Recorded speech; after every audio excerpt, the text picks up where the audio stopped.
Love आजकलको यो seen Yuck. Black coffee बिना चीनी के लड़कियों को इम्प्रेस करने के लिए रहे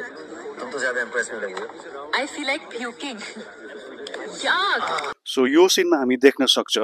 जे is ordering black coffee and Meera is disgusted by it because यस्तो तितो कडुवा चिज है कसरी पिउन सक्छ कसैले यो फिल्ममा धेरै सिनहरू छ जहाँ हामी देख्न सक्छ जे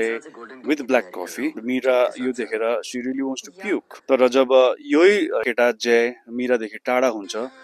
मीरा स्टार्ट्स मिसिङ हिम मीराले फर्स्ट थिङ के अर्डर गर्छ त त्यही ब्ल्याक कफी सिमिलरली वीर र हर्लिनको पनि कहानी छ यहाँ जहाँ Veer is very fond of black tea and जब हर्लिन र वीर टाढा हुन्छ हर्लिनले पनि ब्ल्याक टी बनाउँछ अनि पिउन ट्राई गर्छ फर्स्ट सिपमा त उसले पिउन सक्दैन सेकेन्ड सिप उसले ट्राई गर्छ लिन सो यसमा visibly we can see that हर्लिनलाई चाहिँ ब्ल्याक टी मन परेको छैन तर she is making effort to like it you know love Aaj Kal is one of those rare films जसले चाहिँ सिम्पल चिज लिएर प्योर साइन्स अफ लभ देखाउनमा सफल भएको छ लाइक सिम्पल चिज like black coffee and black tea है त्यसले पनि साइन्स अफ लभ देखाउन सफल भएको छ जस्तै कि तपाईँले कसैलाई मन पराउनुहुन्छ